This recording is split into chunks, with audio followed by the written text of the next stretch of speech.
ಎಲ್ಲರಿಗೂ ನನ್ನ ನಮಸ್ಕಾರಗಳು. 10ನೇ ತರಗತಿ ಗಣಿತ ಸಮಾಂತರ ಶ್ರೇಣಿಗಳ ಘಟಕದಲ್ಲಿರುವಂತಹ ಎಲ್ವಿಯದಲ್ಲಿರುವಂತಹ ಪ್ರಶ್ನೆಗಳಿಗೆ ನಾನು ಪರಿಹಾರವನ್ನು ನೀಡ್ತಾ ಇದ್ದೇನೆ. ಇದು ಎಲ್ವಿಯದಲ್ಲಿರುವಂತಹ 79ನೇ ಪ್ರಶ್ನೆ ಮತ್ತು 80ನೇ ಪ್ರಶ್ನೆಗೆ ಈ ವಿಡಿಯೋದಲ್ಲಿ ನಾನು ಪರಿಹಾರವನ್ನು ನೀಡ್ತಾ ಇದ್ದೇನೆ.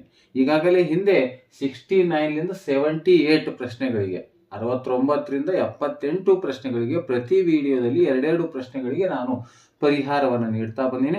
ಇದು ಸಮಾಂತರ ಶ್ರೇಣಿ ಅಲ್ಲದೇನೆ ತ್ರಿಕೋನಮಿತಿ ಪ್ರಸ್ತಾವನೆ, ತ್ರಿಕೋನಮಿತಿ ಅನ್ವಯಗಳು, ಎಲ್ಲ ವರ್ಡ್ಸ್ ಪ್ರಾಬ್ಲಮ್ಗಳನ್ನು ಅಂದರೆ ವೃತ್ತಗಳು ಮತ್ತು ಮೇಲ್ಮೈ ವಿಸ್ತೀರ್ಣಗಳು, ವರ್ಗ ಸಮೀಕರಣಗಳು, ಇಲ್ಲೆಲ್ಲ ವರ್ಡ್ಸ್ ಪ್ರಾಬ್ಲಮ್ಗಳಿಗೆ ನಾನು ಪರಿಹಾರವನ್ನು ನೀಡ್ತಾ ಇದ್ದೀನಿ. ಎಲ್ಬಿಯದಲ್ಲಿರುವಂತಹ ಪ್ರಶ್ನೆಗಳನ್ನು ತೆಗೆದುಕೊಂಡು ಪರಿಹಾರ ನೀಡ್ತಾ ಇದ್ದೀನಿ. ಇದು 79 ಕ್ವಶನ್ ಇದೆ. ಇದು ಸಮಾಂತರ ಶ್ರೇಣಿ ಘಟಕಕ್ಕೆ ಸಂಬಂಧಪಟ್ಟಿದೆ. ಈ ಪ್ರಶ್ನೆಯನ್ನು ಓದೋಣ. ಒಂದು ಸಮಾಂತರ ಶ್ರೇಣಿಯ ಪಿ ನೇ ಪದ ಕ್ಯೂ ಅದಂತ. ಪಿ ನೇ ಪದ ಕ್ಯೂ ಮತ್ತು ಕ್ಯೂ ನೇ ಪದ ಆರ್ ಅಂತ. ಕ್ಯೂ ನೇ ಪದ ಪಿ ಆದರೆ ನಮಗ ಏನ್ ಸಾಧಿಸಬೇಕಾಗಿದೆ? ಆರನೇ ಪದ ಕೆಲವೊಂದ್ಸಲ ಎನ್ನನೇ ಪದ ಅಂತ ಕೊಟ್ಟಿದ್ದಾರೆ. ಎನ್ನನೇ ಪದ ಅಂದ್ರೆ ಇಲ್ಲಿ ಎನ್ ಬರುತ್ತೆ, ಅಷ್ಟೇ ವ್ಯತ್ಯಾಸ. ಈಗ ಇದಕ್ಕೆ ಪರಿಹಾರವನ್ನ ಕಂಡುಹಿಡಿಯೋಣ. ಫಸ್ಟಿಗೆ ಏನ್ ಕೊಟ್ಟಿದ್ದಾರೆ? ಮೊದಲನೇದು ಏನದ ಅದನ್ನ ಬರ್ಕೊಳ್ಬೇಕು. ಫಸ್ಟ್ ಏನಿದೆ? ಪಿ ನೇ ಪದ ಕ್ಯೂ. ಪಿ ನೇ ಪದ ಅಂದ್ರೆ ಪಿ ನೇ ಪದ ಏನಂತ ಕೊಟ್ಟಿದ್ದಾರೆ? ಕ್ಯೂ ಅಂತ ಕೊಟ್ಟಿದ್ದಾರೆ. ಈಗ ಹಾಗಾದ್ರೆ ಪಿ ನೇ ಪದ ಅಂದ್ರೆ ಹೆಂಗ್ ಬರೀತೀವಿ? ವರ್ಡ್ಸ್ ನಲ್ಲಿ ಇರ್ತಕ್ಕಂಥದ್ದು ಎ ಪಿ ಜಿ ಕೊಟ್ಟು ಇದು ಪಿ ನೇ ಪದ ಎಷ್ಟಾಯ್ತು? ಕ್ಯೂ ಅಂತಕ್ಕಂಥ ಆಯ್ತು. ಪಿ ನೇ ಪದ ಅಂದ್ರೆ ಸೂತ್ರ ಏನಿದೆ? ಎ ಎನ್ ಸೂತ್ರ a plus bracket n minus 1 into d ಅಂತಿದೆ. ಎನ್ ಅಂದ್ರೆ ಇಲ್ಲಿ ಎನ್ ಜಾಗದ ಪಿ ಇದೆ, p minus 1 into d. A n ಸೂತ್ರ a plus bracket n minus 1 into d ಇದೆ. ಎನ್ ಜಾಗದಲ್ಲಿ ಪಿ ಇರೋದ್ರಿಂದ a plus p minus 1 into d ಅಂತ ಇದನ್ನ ಬರೆಯಲಾಗಿದೆ. ಇದು ನೆಕ್ಸ್ಟ್ ಈಸ್ ಈಕ್ವಲ್ ಟು ಎಷ್ಟಿದೆ? ಕ್ಯೂ ಅಂತಕ್ಕಂಥ. ಎ ಪಿ ಅಂದ್ರೆ a plus p minus 1 into d. Next is equal to q. ಇದು ಸಮೀಕರಣ 1 ಅನ್ನ ಆಗಲಿ. ನೆಕ್ಸ್ಟ್ ಮುಂದೆ ಏನ್ ಕೊಟ್ಟಿದ್ದಾರೆ? ಕ್ಯೂ ನೇ ಪದ ಪಿ ಅಂತ ಕೊಟ್ಟಿದ್ದಾರೆ. ನೆಕ್ಸ್ಟ್ ಕ್ಯೂ ನೇ ಪದ ಎಷ್ಟದಂತ? ಇದು ಪಿ ಅಂತದ. ಕ್ಯೂ ನೇ ಪದ ಅಂದ್ರೆ ಹೆಂಗ್ ಬರೀತೀವಿ? A q is equal to p. A q ಅಂದ್ರೆ ಮತ್ತೆ ಆ ಸೂತ್ರ a plus bracket n minus 1. N ಅಂದ್ರೆ ಕ್ಯೂ ಇದೆ, q minus 1 into d is equal to p ಅನ್ನುವಂತ ಇದು ಸಮೀಕರಣ 2. ಈಗ ಎರಡೂ ಸಮೀಕರಣಗಳನ್ನ ಏನ್ ಮಾಡ್ಬೇಕು? ಕಳಿಬೇಕು. ಒಂದರಲ್ಲಿ ಒಂದು. ಈಗ ಸಮೀಕರಣ 2ರಲ್ಲಿ ಸಮೀಕರಣ 1 ಕಳೀರಿ ಅಥವಾ 1ರಲ್ಲಿ 2 ಕಳೀರಿ. ಯಾವ್ದು ಕಳೆದ್ರು ಕೂಡ ಯಾವುದೇ ವ್ಯತ್ಯಾಸ ಆಗೋದಿಲ್ಲ. ಹಾಗಾಗಿ ಈಗ ಅವುಗಳನ್ನ ಕಳೀತಾ ಹೋಗೋಣ. ಎರಡನೇ ಸಮೀಕರಣದ ಒಂದನೇದ ಮೊದಲ ಬಲಭಾಗವನ್ನು ಕಳೆಯೋಣ. ಎರಡನೇ ಸಮೀಕರಣದ ಬಲಭಾಗ ಪಿ. ಇದು ಒಂದನೇ ಸಮೀಕರಣ ಮತ್ತು ಎರಡನೇ ಸಮೀಕರಣ ಇದೆ. ಎರಡನೇದ್ರಾಗ ಒಂದನೇ ಕಳಿಬೇಕಾಗಿದೆ ಪಿ ಮೈನಸ್ ಕ್ಯೂ. ನೆಕ್ಸ್ಟ್ ಸಮನಾಗಿದೆ. ಈ ಸಮೀಕರಣ ಏನಿದೆ? A plus bracket q minus 1 into d ಅಂತಿದೆ. ಮೈನಸ್ ಎರಡನೇ ಸಮೀಕರಣದಲ್ಲಿ ಒಂದನೇದು ಕಳೀತಾ ಇದ್ದೀವಿ. ಬಲಭಾಗ ಕಳೆದೀವಿ. ಎಡಭಾಗದಲ್ಲಿ ಎಡಭಾಗವನ್ನು ಕಳೀತಾ ಇದ್ದೀವಿ. A plus q minus 1 into d minus ಒಂದನೇ ಸಮೀಕರಣದ ಎಡಭಾಗ ಏನಿದೆ? A plus bracket p minus 1 into d ಅಂತ ಇದೆ. ಈಗ ಇದನ್ನ ಬಿಡಿಸೋಣ. ಮುಂದೆ ನೋಡಿ, ಪಿ ಮೈನಸ್ ಕ್ಯೂ ಇದೆ. ಪಿ ಮೈನಸ್ ಕ್ಯೂ ಅನ್ನ ಹಾಗೆ ಇಡಲಾಗಿದೆ, ಸಮ ಚಿಹ್ನೆ. ಇದು ಆವರಣವನ್ನು ಬಿಡಿಸೋಣ. A plus q into d ಅಂದ್ರ ಕ್ಯೂ ಇಂಟು ಡಿ. ಇಲ್ಲಿ ಮೈನಸ್ ಇದೆ, minus into plus minus 1 into d ಅಂದ್ರೆ 1 ಡಿ. ನೆಕ್ಸ್ಟ್ ಮೈನಸ್ ಇದೆ, ಆ ಕಡೆ ಒಂದ್ಸಲ ಆವರಣ ಬಿಡಿಸ್ಕೊಳ್ಳೋಣ. ಎ ಇದೆ, A plus p into D, P D minus ಇದೆ, ಮೈನಸ್ 1 ಇಂಟು ಡಿ ಅಂದ್ರೆ 1 ಡಿ. ಈಗ ಮತ್ತೆ ಈ ಆವರಣವನ್ನು ಕಂಪ್ಲೀಟ್ ಮಾಡೋಣ. ಆ ಕಡೆ ಇರ್ತಕ್ಕಂಥದ್ದು a plus q into d minus d, minus into plus minus a, minus into plus minus p into d, minus into minus plus d ಅನ್ನುವಂಥದ್ದು. ಈಗ ಇದನ್ನ ಛೇದವನ್ನ ಹೊಡೆಯೋಣ. ಇಲ್ಲಿ ಏನಾಗ್ತಾ ಇದೆ? ಪ್ಲಸ್ ಎ ಮೈನಸ್ ಎ ಹೋಯ್ತು, ಮೈನಸ್ ಡಿ ಪ್ಲಸ್ ಡಿ ಅನ್ನ ಹೋಯ್ತು. ನೆಕ್ಸ್ಟ್ ಏನ್ ಉಳಿತು ಈಗ ಅಂದ್ರೆ ಈ ಕಡೆ ಇರ್ತಕ್ಕಂತಹ ಪಿ ಮೈನಸ್ ಕ್ಯೂ ಅನ್ನುವಂಥದ್ದು ಏನ್ ಉಳಿದು? ಈಗ ಕ್ಯೂ ಇಂಟು ಡಿ ಮೈನಸ್ ಏನ್ ಉಳಿದ? ಪಿ ಇಂಟು ಡಿ ಉಳಿದ್ವಿ. ಈಗ p minus q is equal to d ಅನ್ನ ಸಾಮಾನ್ಯ ತೆಗೆಯೋಣ. ಡಿ ಅನ್ನ ಸಾಮಾನ್ಯ ತೆಗಿತಾ ಇದ್ದೀನಿ. ಇಲ್ಲಿ ಕ್ಯೂ ಉಳಿತು ಮೈನಸ್ ಪಿ. ಈಗ ಡಿ ಅನ್ನ ಹಾಗೆ ಇಡೋಣ. Q minus p into d ಇದೆ, ಇದಕ್ಕೆ ಗುಣಾಕಾರ ಇರೋದ್ರಿಂದ ಪಿ ಮೈನಸ್ ಕ್ಯೂ ಭಾಗಿಲೆ ಇದು ಕ್ಯೂ ಮೈನಸ್ ಏನಾಯ್ತು? ಪಿ ಅಂತ ಆಯ್ತು. Therefore d is equal to p minus q. ಇದು ಚಿಹ್ನೆ ಏನಿದೆ ಎರಡು ಸೇಮ್ ಆದ್ರೆ ಛೇದ ಹೋಗುತ್ತೆ, ಹಾಗಾಗಿ ಇಲ್ಲಿ ಮೈನಸ್ ಅನ್ನ ಕಾಮನ್ ತೆಗೆದ ಮೈನಸ್ ಪಿ ಇದು ಪ್ಲಸ್ ಪಿ ಆಯ್ತು, ಪ್ಲಸ್ ಕ್ಯೂ ಇದು ಮೈನಸ್ ಕ್ಯೂ ಅನ್ನ ಆಯ್ತು. ಈಗ ಅವೆರಡು ಪಿ ಮೈನಸ್ ಕ್ಯೂ ಏನಾಗ್ತಾ ಇದೆ, ಛೇದವನ್ನ ಹೋಗಿ ಏನು ಉಳಿತಾ ಇದೆ, ಒಂದನ್ನು ಉಳಿತಾ ಇದೆ. ಇದು ಒಂದಲೇ ಹೋಯ್ತು. ಡಿ ಇಸ್ ಈಕ್ವಲ್ ಟು ಇಲ್ಲಿ ಪ್ಲಸ್ ಅನ್ನ ಮೈನಸ್ ಇಂದ ಭಾಗಿಸಿದಾಗ ಮೈನಸ್ ಎಷ್ಟು ಉಳಿತು, 1. ಡಿ ಬೆಲೆ 1.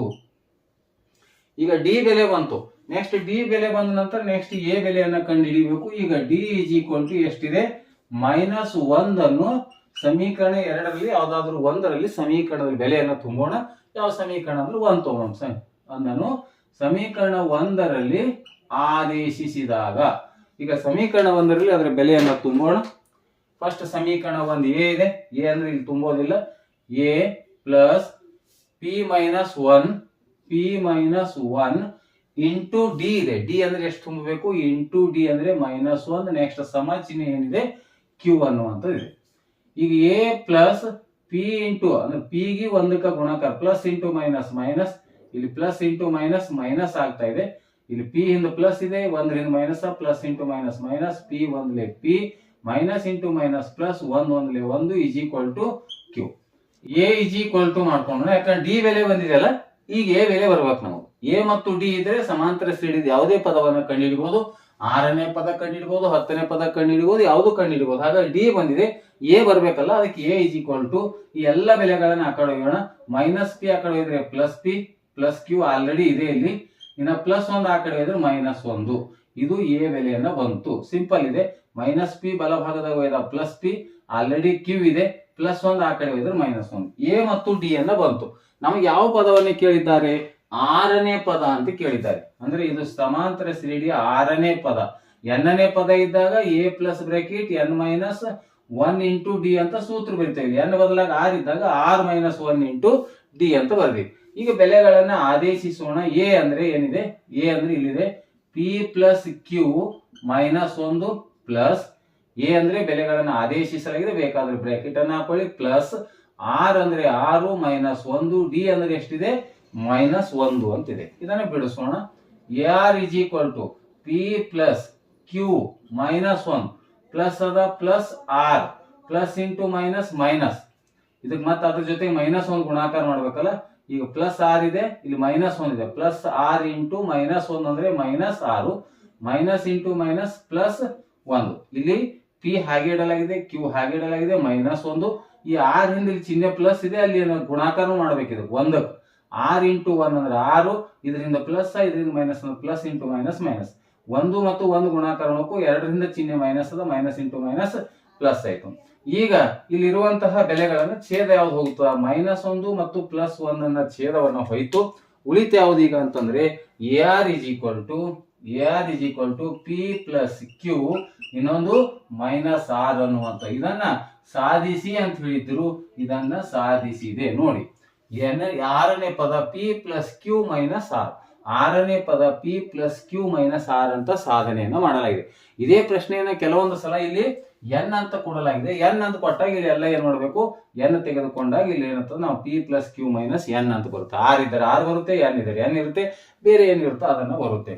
ಅದ್ಮೇಲೆ ಇದು LBA ದಲ್ಲಿರುವಂತಹ 79 ಕ್ವಶನ್ಗೆ ಪರಿಹಾರವನ್ನು ನೀಡಿದೆ. ಈಗ LBA ದಲ್ಲಿರುವಂತಹ 80ನೇ ಪ್ರಶ್ನೆಗೆ ಪರಿಹಾರವನ್ನ ಕಂಡುಹಿಡಿಯೋಣ. ಈಗಾಗಲೇ 69ರಿಂದ ಈ ಪ್ರಶ್ನೆ ಹಿಡಿದು 80ರವರೆಗೆ ಇನ್ನೂ 6 ಪ್ರಶ್ನೆಗಳು ಮಾತ್ರ ಉಳಿದಿವೆ. ಆ 3 ವಿಡಿಯೋಗಳಲ್ಲಿ 6 ಪ್ರಶ್ನೆಗಳಂದ್ರೆ 4 ಅಂಕದ ಎಲ್ಲ ಪ್ರಶ್ನೆಗಳಿಗೂ ಪರಿಹಾರ ನೀಡಿದಂತಾಗುತ್ತೆ ಅಂತ ಹೇಳುತ್ತಾ ಈಗ ಪರಿಹಾರವನ್ನ ಕಂಡುಹಿಡಿಯೋಣ. ಮೊದಲಿಗೆ ಒಂದು ಸಮಾಂತರ ಶ್ರೇಣಿಯಲ್ಲಿ 5 ಪದಗಳಿದ್ದು ಅವುಗಳ ಮೊತ್ತ 55. ಅಂದ್ರೆ ಶ್ರೇಣಿಯಲ್ಲಿರುವಂತಹ ಪದಗಳು 5 ಇದೆ. ಆ 5 ಪದಗಳ ಮೊತ್ತ ಅಂತ ಹೇಳಿದ್ರೆ S5 is equal to ಎಷ್ಟು, 55. 5 ಪದಗಳ ಮೊತ್ತ. ಮುಂದೆ ಪ್ರಶ್ನೆ, ಶ್ರೇಣಿಯ 4ನೇ ಪದವು ಮೊದಲೆರಡು ಪದಗಳ ಮೊತ್ತಕ್ಕಿಂತ, ಅಂದ್ರೆ 4ನೇ ಪದ, ಮೊದಲೆರಡು ಪದ ಅಂದ್ರೆ 1ನೇ ಪದ ಮತ್ತು 2ನೇ ಪದಗಳು, ಮೊದಲೆರಡು ಪದಗಳ ಮೊತ್ತಕ್ಕಿಂತ ಏನಾಗಿದೆ, 5 ಹೆಚ್ಚಾಗಿದೆ. ಯಾವುದು, 4ನೇ ಪದ. ಸಮಾಂತರ ಶ್ರೇಣಿಯ 4ನೇ ಪದ ಮೊದಲಿನ 2 ಪದಗಳ ಮೊತ್ತಕ್ಕಿಂತ 5 ಹೆಚ್ಚಾಗಿದೆ ಅಂತ ಪ್ರಶ್ನೆಯನ್ನು ಕೊಟ್ಟಿದ್ದಾರೆ. ಈಗ ಇದಕ್ಕೆ ಪರಿಹಾರವನ್ನು ಕಂಡುಹಿಡಿಯೋಣ. ಮೊದಲ ಇದನ್ನು ತಗೋಣ. S5 is equal to 55 ಈ ಎಸ್ ಎನ್ ಸೂತ್ರವನ್ನು ಹಚ್ಚಬೇಕು. ಈಗಾಗಲೇ ಎಸ್ ಎನ್ ಸೂತ್ರ ನಮಗೆ ಗೊತ್ತಿದೆ. S n is equal to n by 2 bracket 2a plus bracket n minus 1 into d ಅಂತಿದೆ. ನಮಗಿಲ್ಲಿ ಕೇವಲ n ಬೆಲೆ ಮಾತ್ರ ಗೊತ್ತಿದೆ. n ಅನ್ನು ಆದೇಶಿಸೋಣ. n ಬೈ 2 ಅಂದ್ರೆ 5 ಡಿವೈಡ್ ಬೈ 2 ಅಲ್ಲಿ ಸೂತ್ರವನ್ನು ಬರೆಯಲಾಗಿದೆ. ಆನಂತರ 2a plus bracket n minus 1 n ಅಂದ್ರೆ 5 minus 1 into d next is equals to 55 ಇದೆ. ಈಗ 5 ಡಿವೈಡ್ ಬೈ 2 ಇದನ್ನು ಬಿಡಿಸೋಣ. 2a ಪ್ಲಸ್ 5ರಲ್ಲಿ 1 ಹೋದ್ರೆ 4d next is equal to 55. ಈಗ 5ಅನ್ನು ಆ ಕಡೆ ಇಡೋಣ. ಈಗ 5 ಡಿವೈಡ್ ಬೈ 2 ಒಂದ್ಸಲ ಹಾಗೆ ಇಡಿ. ಇಲ್ಲಿ 2 ಮತ್ತು 4ರಲ್ಲಿ 2ಅನ್ನ ಕಾಮನ್ ತೆಗೆಯಲಾಗಿದೆ. 2 ಕಾಮನ್ ತೆಗೆದ್ರೆ a ಉಳಿತು ಪ್ಲಸ್ 2 ಎಷ್ಟಲೇ 4 ಅಂದ್ರೆ 2 2 4 ನೆಕ್ಸ್ಟ್ ಈಸ್ ಈಕ್ವಲ್ ಟು 55. ಇಲ್ಲಿ 2 ಕಾಮನ್ ತೆಗೆದ್ರೆ ಛೇದ್ ಹೋಗೋ ಸಲುವಾಗಿ ಕಾಮನ್ ತೆಗೆದಿವಿ. ಇಲ್ಲಿ ಹೋದ್ರೆ ಹಾಗೆ ಇಟ್ಟು ನಾವು ಕಂಟಿನ್ಯೂ ಮುಂದೆ ಆಮೇಲೆ ತಗೋತೀವಿ. ಈಗ a plus 2d is equal to 55 ಇದೆ. ಈ a ಪ್ಲಸ್ 2dಗೂ 5ಕ್ಕೂ ಗುಣಾಕಾರ ಇರೋದ್ರೆ 5 ಆ ಕಡೆ ಹೋಗಿ ಭಾಗಿಲೆ ಆಯ್ತು. 5 ಒಂದ್ಲೆ 5 11 ಅಂದ್ರೆ a plus 2d is equal to 11. ಇದು ಸಮೀಕರಣ 1 ಅನ್ನುವಂಥದ್ದು. ಈಗ ಅರ್ಧ ಪ್ರಶ್ನೆಯನ್ನ ಬಿಡಿಸಿದಂತಾಯ್ತು. ನೆಕ್ಸ್ಟ್ ಇದನ್ನ ತೆಗೆದುಕೊಂಡು ನಾವು ಈಗಾಗಲೇ ಇದು a plus 2d is equal to 11 ಏಕಕಾಲಿಕ ರೇಖಾತ್ಮಕ ಸಮೀಕರಣವನ್ನ ಬಂದಿದೆ. ನೆಕ್ಸ್ಟ್ ಈಗ ಮುಂದಿನ ಇದನ್ನು ತೆಗೆದುಕೊಳ್ಬೇಕು. a4 is equal to a1 plus a2 plus 5 ಅಂತ ಇದೆ. ಇದನ್ನ ಬಿಡಿಸೋಣ. a4 ಅಂದ್ರೆ ಹೇಗೆ ಬರೀತೀವಿ? a ಪ್ಲಸ್ 3d ನೆಕ್ಸ್ಟ್ ಸಮನಾಗಿದೆ. a1 ಅಂದ್ರೆ a ಗೆ ಸಮ. a2 ಅಂದ್ರೆ ಏನು? a plus d. a ಅಂದ್ರೆ a, a1 ಅಂದ್ರೆ a, a2 ಅಂದ್ರೆ a ಪ್ಲಸ್ d ಪ್ಲಸ್ ಏನಿದೆ 5. ಈಗ a plus 3d next is equal to 1a plus 1a 2a plus d plus 5. ಈಗ ಎಲ್ಲ a ಮತ್ತು d ಗಳನ್ನು ಈ ಕಡೆ ತರೋಣ. a plus 3d plus 2a ಈ ಕಡೆ ತಂದ್ರೆ ಮೈನಸ್ 2a ಪ್ಲಸ್ d ಅನ್ನು ಎಡಭಾಗದಲ್ಲಿ ತಂದ minus d next is equals to 5. ಈಗ ಸಜಾತಿ ಪದಗಳಿವೆ, ಎರಡು ಸಜಾತಿ ಇವೆ. ಒಂದು ಮೈನಸ್ ಒಂದು ಪ್ಲಸ್ ಇದೆ. 2a ದಲ್ಲಿ 1a ಹೋದ್ರೆ 1a ದೊಡ್ಡ ಪೂರ್ಣಾಂಕದಿಂದ ಮೈನಸ್ ಇದೆ. ಇವೆರಡು ಸಜಾತಿ ಪದಗಳಿವೆ. 1 ಪ್ಲಸ್ 1 ಮೈನಸ್ ಇದೆ. 3d ದಲ್ಲಿ 1d ಹೋದ್ರೆ 2d ದೊಡ್ಡ ಪೂರ್ಣಾಂಕದಿಂದ ಚಿಹ್ನೆ ಪ್ಲಸ್ ಇದೆ plus. Next is equal to ಎಷ್ಟು ಉಳಿತು? 5 ಅನ್ನು ಉಳಿತು. ಇದನ್ನು ಮೈನಸ್ ದಿಂದ ಗುಣಿಸಿ ಅಥವಾ ಭಾಗಿಸಿ. ಇದನ್ನ ಭಾಗಿಸಿ ಅಥವಾ ಗುಣಿಸಿದಾಗ ಮೈನಸ್. ಈಗ ಮೈನಸ್ ದಿಂದ ಗುಣಾಕಾರ minus into minus plus a plus into minus minus 2d plus into minus minus 5. ಇದು ಸಮೀಕರಣ 2. ಈಗ ಸಮೀಕರಣ 1 ಮತ್ತು 2ರಿಂದ ಸಮೀಕರಣ 1 ಮತ್ತು 2ರಿಂದ ಈಗ ಇವುಗಳನ್ನು ತೆಗೆದುಕೊಂಡು ಬಿಡಿಸಬೇಕು. ಫಸ್ಟ್ 1ನೇ ಸಮೀಕರಣವನ್ನು ಬರಿತಾ ಇದ್ದೀನಿ. a plus 2d is equal to 11. ಎರಡನೇದು a minus 2d is equal to minus 11. ಇವುಗಳನ್ನ ಈಗ ಬಿಡಿಸ್ತಾ ಹೋಗೋಣ. ಒಂದು ಪ್ಲಸ್ 2d ಇದೆ, ಒಂದು ಮೈನಸ್ 2d ಹೋಯ್ತು. 1a 2a is equal to 11ರಲ್ಲಿ 5 ಕಳೆದಾಗ 6.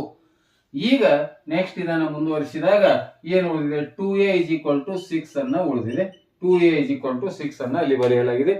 ಈಗ ಆ 6 ಅಂದ್ರೆ a is equal to 6 into ಇದೆ. ಇದು ಇಂಟು ಇದ್ದ 2 ಡಿವೈಡ್ ಆಯ್ತು. 2 ಒಂದ್ಲೆ 2 ಮೂರ್ಲೆ 6 ಅಂದ್ರ a ಇಸ್ ಈಕ್ವಲ್ ಟು ಮೊದಲನೇ ಪದ 3 ಬಂತು.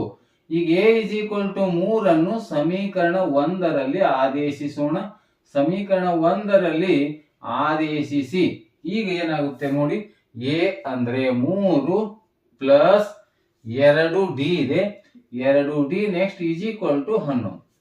ಈಗ 2 into d is equal to 11 plus 3 ಅನ್ನ ಆ ಕಡೆ ಒಯ್ದಾಗ ಮೈನಸ್ 3 ಆಯ್ತು. ಈಗ 2d ಈಸ್ ಈಕ್ವಲ್ ಟು 11ರಲ್ಲಿ 3 ಪ್ಲಸ್ 3 ಅನ್ನ ಆ ಕಡೆ ಒಯ್ದು ಮೈನಸ್ 3 ಆಯ್ತು. 11ರಲ್ಲಿ 3 ಅನ್ನ ಕಳೆದಾಗ 8 ಆಯ್ತು. d ಈಸ್ ಈಕ್ವಲ್ ಟು 8 ಗುಣಾಕಾರ ಇದೆ ಭಾಗಿಲೆ 2 ಒಂದ್ಲೆ 2 4ಲೆ ಅಂದ್ರೆ d ಈಸ್ ಈಕ್ವಲ್ ಟು ಎಷ್ಟು ಬಂತು? 4. ಈಗ a ಬೆಲೆ ಬಂತು ಮತ್ತು d ಬೆಲೆ ಬಂತು. ಈಗ ನಮಗೆ ಸಮಾಂತರ ಶ್ರೇಣಿಯ ಪದಗಳನ್ನ ಬರಿ ಅಂತ ಹೇಳ್ಯಾರ. ಈಗ ಸಮಾಂತರ ಶ್ರೇಣಿಯ ಪದಗಳನ್ನ ಬರೆಯೋಣ. ಸಮಾಂತರ ಶ್ರೇಣಿಯ ಪದಗಳು ಮೊದಲನೇದು a1 ಅಂದ್ರೆ a ಅಂದ್ರೆ ಎಷ್ಟಿದೆ? 3 ಇದೆ. ನೆಕ್ಸ್ಟ್ a2 ಅಂದ್ರೆ a ಪ್ಲಸ್ d ಇದೆ. a ಅಂದ್ರೆ 3, d ಅಂದ್ರೆ ಎಷ್ಟಿದೆ? d ಅಂದ್ರೆ ಸಾಮಾನ್ಯ ವ್ಯತ್ಯಾಸ 4. 4 ಪ್ಲಸ್ 3 7. a3 ಅಂದ್ರೆ 3 ಪದಗಳನ್ನ ಕಂಡಿಡಿದ್ರೆ ಸಾಕು. a ಪ್ಲಸ್ 2d ಇದೆ. a ಅಂದ್ರೆ ಇಲ್ಲಿ 3 ಇದೆ. 3 ಪ್ಲಸ್ 2 ಇಂಟು d ಅಂದ್ರೆ 4. 4 8 ಪ್ಲಸ್ 3 ಅಂದ್ರೆ 11. ದೇರ್ಫೋರ್ ಈಗ ಸಮಾಂತರ ಶ್ರೇಣಿಯ ಪ್ಲೇಸ್ ಕಡಿಮೆ ಇದೆ, ಹಾಗಾಗಿ ಸಮಾಂತರ ಶ್ರೇಣಿಯ ಪದಗಳು ನೀವು ಕಂಟಿನ್ಯೂ ಆಗಿ ಬರೀಕೋರಿ. ಮೊದಲನೇ ಪದ 3, ಎರಡನೇ ಪದ 7, ಯಾಕಂದ್ರೆ ಡಿ 4 ಇದೆಯಲ್ಲ, ಸಾಮಾನ್ಯ ವ್ಯತ್ಯಾಸ 4 ಇರೋದ್ರಿಂದ 4 ಕೂಡಿಸ್ಬೇಕು. 7 4 11. ಮೊದಲನೇ ಪದ 3, ಎರಡನೇ ಪದ 7, ಮೂರನೇ ಪದ 11, ಮುಂದಿನ ಪದ 11 ಪ್ಲಸ್ 4 15 ಡ್ಯಾಶ್ ಡ್ಯಾಶ್ ಡ್ಯಾಶ್. ಇದು ಸಮಾಂತರ ಶ್ರೇಣಿಯ ಪದಗಳನ್ನ ಕಂಡುಹಿಡಿಯಿರಿ ಅಂತಿತ್ತು. LBAದಲ್ಲಿರುವಂತಹ 80ನೇ ಪ್ರಶ್ನೆಗೆ ನಾನು ಪರಿಹಾರವನ್ನ ಕಂಡುಹಿಡಿದಿದ್ದೇನೆ. ಇನ್ನು ಕೇವಲ ಈ 4 ಅಂಕ ಮತ್ತು 5 ಅಂಕದ ಪ್ರಶ್ನೆಗಳಲ್ಲಿ ಇನ್ನು 6 ಪ್ರಶ್ನೆಗಳಿವೆ. ಮುಂದಿನ 3 ವಿಡಿಯೋಗಳನ್ನು ಮಾಡೋದ್ರ ಮುಖಾಂತರವಾಗಿ ಸಮಾಂತರ ಶ್ರೇಣಿಯ 4 ಮತ್ತು 5 ಅಂಕದ ಎಲ್ಲ ಪ್ರಶ್ನೆಗಳಿಗೂ ನಾನು ವಿಡಿಯೋ ಮಾಡಿ ಪರಿಹಾರವನ್ನು ನೀಡಿದಂತಾಗ್ತದೆ ಅಂತ ಹೇಳ್ತಾ, ಈ ವಿಡಿಯೋ ಇಷ್ಟವಾದರೆ ದಯವಿಟ್ಟು ಲೈಕ್ ಮಾಡಿ, ಶೇರ್ ಮಾಡಿ ಮತ್ತು ಸಬ್ಸ್ಕ್ರೈಬ್ ಮಾಡೋದನ್ನು ಮರೆಯಬೇಡಿ. ಮತ್ತು ಅಲ್ಲಿರುವಂತಹ ಹೈಪ್ ಬಟನ್ ಮೇಲೆ ಕ್ಲಿಕ್ ಮಾಡಿ ಸಪೋರ್ಟ್ ಮಾಡಿ ಅಂತ ಹೇಳುತ್ತಾ ಈ ವಿಡಿಯೋ ನೋಡಿರುವ ತಮ್ಮೆಲ್ಲರಿಗೂ ನನ್ನ ನಮಸ್ಕಾರಗಳು.